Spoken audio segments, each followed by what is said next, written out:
সাবেক প্রধানমন্ত্রী শেখ হাসিনা এই প্রথমবারের মতন ফরমাল কোনো অনুষ্ঠানে সরাসরি যুক্ত হয়ে বিভিন্ন প্রশ্নের উত্তর দিলেন।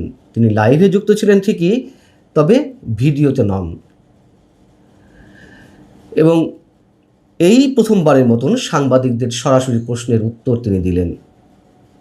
তার চেয়ে বড় কথা, ভারতে বিভিন্ন আন্তর্জাতিক গণমাধ্যমে কর্মরত সাংবাদিকদের যে সংগঠন FCC, foreign correspondent club of ইন্ডিয়ার আয়োজনে যে এই অনুষ্ঠানটি, সেটি বাংলাদেশে সফল করে দিল খোদ বর্তমান সরকার। তার আজকের যে বক্তব্য যেভাবে আশা করা হচ্ছিল, সেই জায়গা থেকে সরকারের মধ্যে একটি ভীতির সঞ্চার হয়েছিল, একটি ঝাঁকুনির সৃষ্টি হয়েছিল, এবং সেই ঝাঁকুনি থেকে তার বক্তব্য প্রচারের উপরে একটা নিষেধাজ্ঞা নতুন করে এলো যে বিদ্বেষপূর্ণ কোনো কিছু প্রচার করা যাবে না।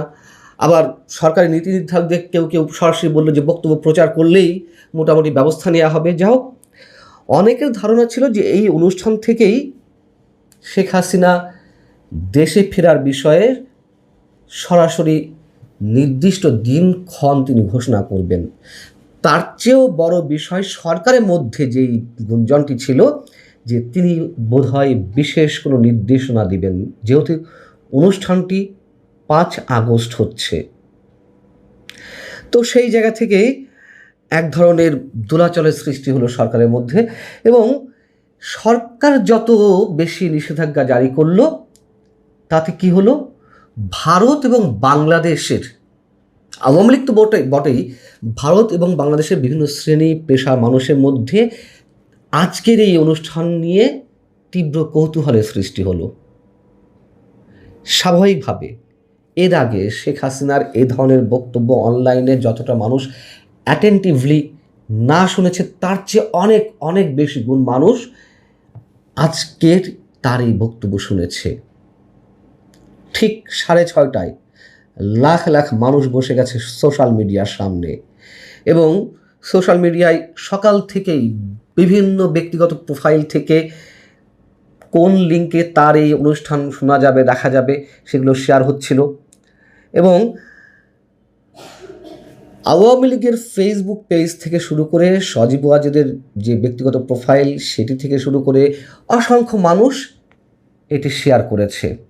শুধু আওয়ামী লীগের ফেসবুক পেজেই আমি খেয়াল করলাম লাখ লাখ মানুষ অ্যাট দ্য সেম টাইম এই অনুষ্ঠান দেখছিল বা শুনছিল। তাহলে কি বলা যায় এটিকে? এবং আমি নিশ্চিত শেখ হাসিনার যারা শত্রু, তারা সহ সরকারের মধ্য থেকে নীতি নির্ধারকদের অনেকেও আমার মনে হয় তারা সরাসরি এই অনুষ্ঠানটি শুনেছেন বা দেখেছেন। কিন্তু সরকার আসলে এত সব যে আয়োজন করলো, বিটিআরসিকে নির্দেশনা দিয়ে বা আইসিটির পক্ষ থেকে যে তার বিভিন্ন বক্তব্য সরিয়ে নেওয়া হোক, বা গণমাধ্যমে তার বক্তব্য প্রচার করা যাবে না, এত সব যে নির্দেশনা, তাতে লাভের লাভ কি হলো সরকারের?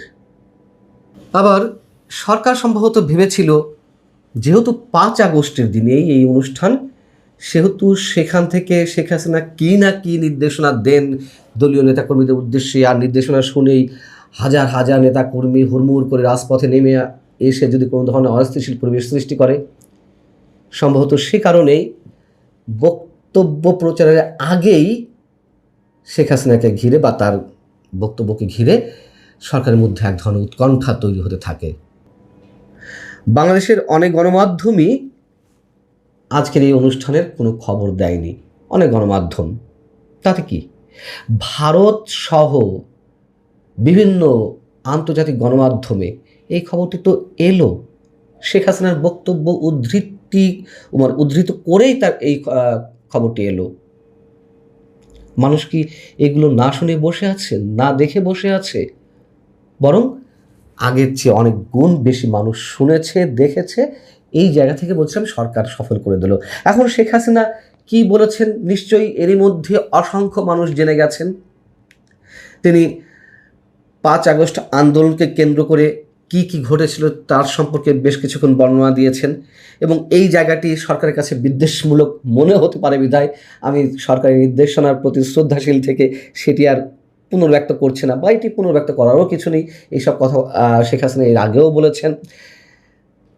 এবং ডক্টর ইউনূস ক্ষমতা আসার পরে মুক্তিযুদ্ধের স্মৃতিচিহ্নগুলো কীভাবে ধ্বংস করা হলো, মুক্তিযোদ্ধাদের কীভাবে অপমানিত করা হলো, লাঞ্ছিত করা হলো, সারা দেশে যে ত্রাসের রাজত্ব সৃষ্টি করা হলো সেসব নিয়ে কথা বলেছেন, দেশের অর্থনীতি নিয়ে কথা বলেছেন।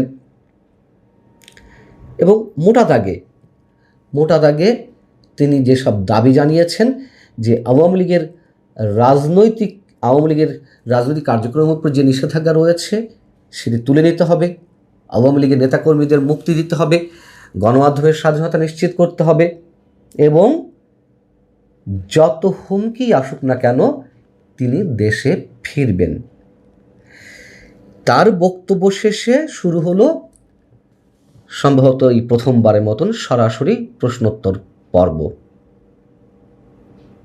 একে একে অনেক সাংবাদিক প্রশ্ন করেছেন, এবং অধিকাংশ সাংবাদিকেরই প্রশ্ন ছিল যে তিনি ডিসেম্বরের মধ্যে বাংলাদেশে ফেরার ঘোষণা দিয়েছেন ঠিকই, তিনি আসলে সুনির্দিষ্টভাবে কবে, কখন, কিভাবে দেশে ফিরতে চান, পরিকল্পনা কি দেশে ফেরার বিষয়ে, কোন প্রক্রিয়ায় তিনি ফিরতে চান, তিনি দেশে ফেরার বিষয়ে দিনক্ষণ স্পষ্ট করে কিছু বলেননি। সাংবাদিকরা যখন একের পর এক একই ধরনের প্রশ্ন করে যাচ্ছেন তখন তিনি বললেন যে যেহেতু ডিসেম্বর আমাদের বিজয়ের মাস,